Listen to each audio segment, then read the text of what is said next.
grow my income, basically. He's taken the whole fake it till you make it to another extent, because at the end of the day, I'm not naive to know that you are treated how you're perceived. However, be yourself.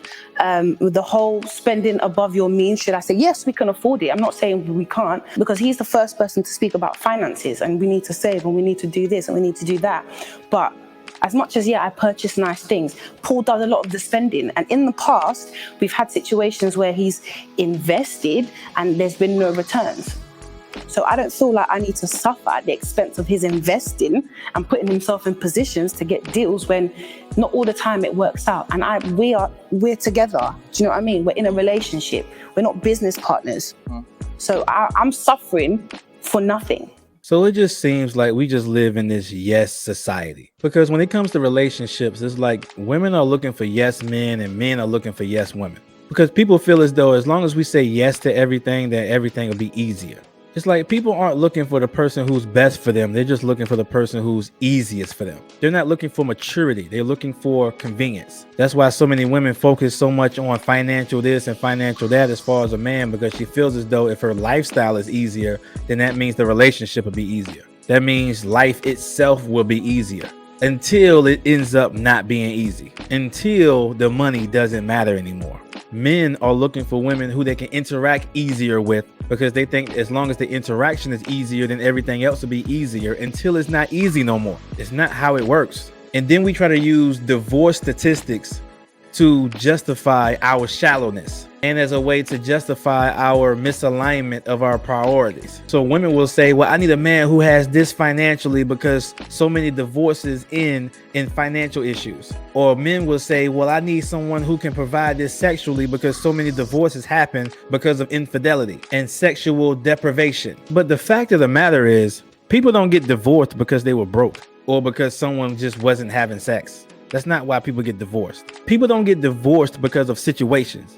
They get divorced because of character. The character of the people within the situation are the reason why they got divorced, not the situation itself. My man talking. The financial issues wasn't because somebody was broken because they didn't have a job. The financial issues is because someone was irresponsible. Someone was irresponsible with money. Someone was deceptive with money. It's not the money itself, it's the character of the people with the money. Talk. They didn't get divorced because of infidelity. They got divorced because someone was lying and deceptive and untrustworthy. It's the accumulation of the people's character in the marriage, and not just one person's character, both of their character, because y'all are a unit, whether you like it or not.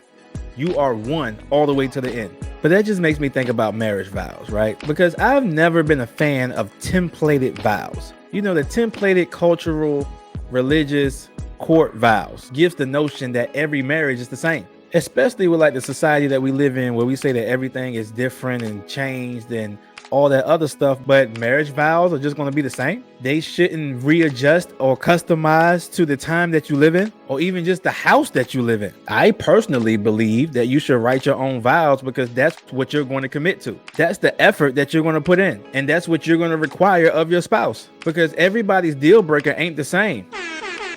We can say for better or for worse, sickness and health, till death do us part, richer or poorer, all that stuff sounds good.